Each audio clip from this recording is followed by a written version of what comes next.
Hello po! Sa ngayon po, pupunta tayo ng West Zone. Bibili tayo ng taro leaves. So, ayan, papunta po ako ng West Zone ngayon. Ayan po yung supermarket. Ito naman po yung West Zone. Tara, pasok tayo. So, ayun, nandito tayo ngayon. Ayan po, marami po kayong mabibili tulad ng mga dilis po dito, tuyo, daing. Ayan. Pero ngayon, tara, punta tayo sa taas. Dito naman sa taas, dito po nakapwesto yung mga pork nila. Karamihan po dito po yung mga Filipino food. Ayan po. Tara, tingnan natin.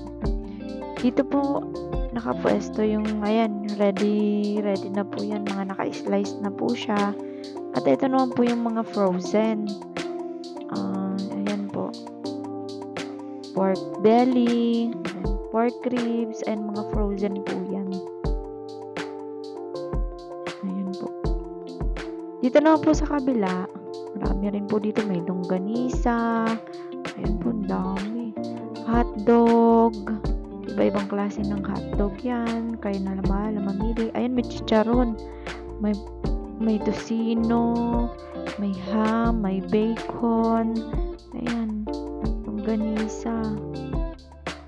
Dami pagpipilian. May siomai, may siopaw.